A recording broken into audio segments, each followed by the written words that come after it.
Never mind. Welcome back, everybody. 14 after the hour, and time for us to go behind the headlines. And I'm a child of the 80s, as many of my listeners may be. And you'll probably remember back in the day the big scare about crack cocaine.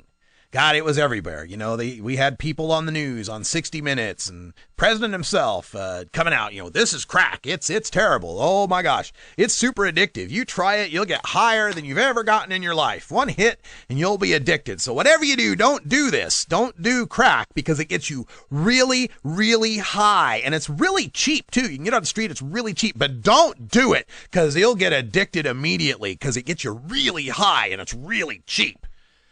I'm not exaggerating too much, people. I'm really not exaggerating that much. That was the feeling you got from some of these news stories. The thought that, gee, it's almost as if the CIA was trying to get cocaine into America and sell a whole lot of it really quickly to fund all sorts of black operations down there in Central America. But that's a whole nother rant for a whole nother time.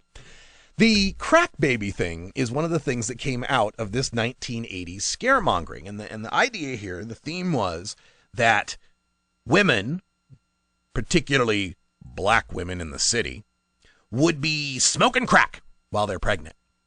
And then the little babies would come out, they'd be all developmentally disabled, and throughout the rest of their lives, they'd be, they'd have learning difficulties and spasms, and, the crack babies. Look how bad crack is because, won't you think of the children?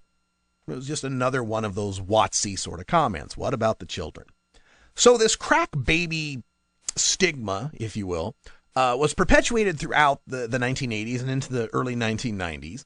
And it led to a lot of women doing a lot of time when it was found that they were born addicted. And, oh, my God, they'd throw on the child endangerment charges.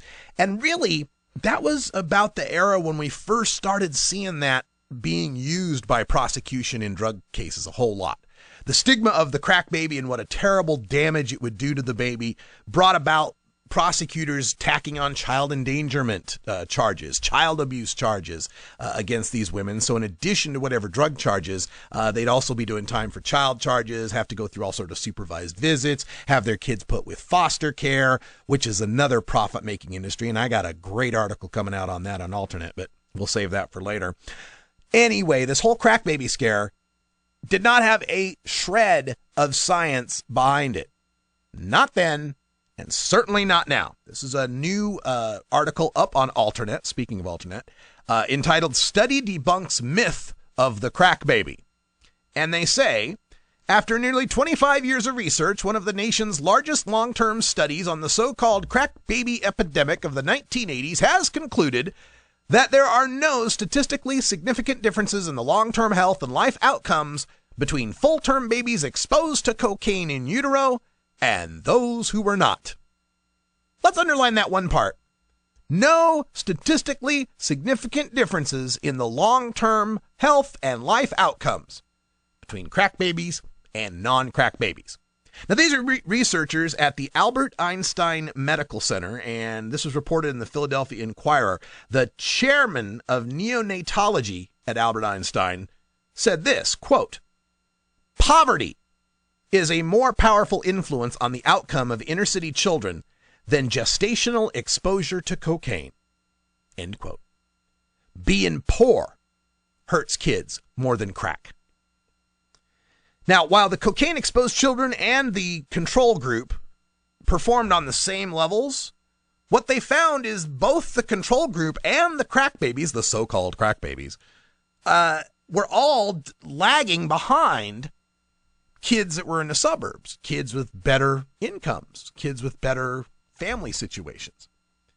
So when they were lagging behind on both developmental and intellectual measures, that's when the team started to think, maybe there's something to this other than the crack. And they found that it was the poverty. They started figuring out all the other confounding factors and weeding those out statistically. And they found that these kids that were raised in more poverty had worse outcomes, whether or not crack was involved or not.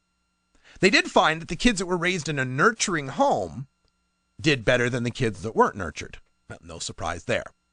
But here's some of the scary statistics they found by interviewing these kids and trying to find out what's going on in their life. And ask yourself, how well you would have turned out as a kid if this was your neighborhood, if this was your daily life. 81% of the children had seen someone being arrested. 74% of the children had heard gunshots. 35% of the children had seen someone getting shot. 19% had seen a dead body outside, and they were only 7 years old at the time. Kids all adjusted to age 7. By the 7th year of life, 1 out of 5 kids almost had seen a dead body outside. And so the crack situation, the cocaine, that's not really so much of a factor as growing up somewhere where there's gunshots and you're not nurtured and you're getting low nutrition and you're going to the worst schools and you're fearing for your safety at every moment. If this country really had a WOTC, had a what about the children moment, they'd make drugs legal and take all that money we're spending on prisons and prohibition and start putting it into Head Start and kindergartens and school lunches and mentoring programs and after-school programs. What about the children? Stop spending money trying to put me and Brian in a cage for smoking this bong. And, hey, buy some school books that have been written in the 21st century. There's an idea. Yeah, for real.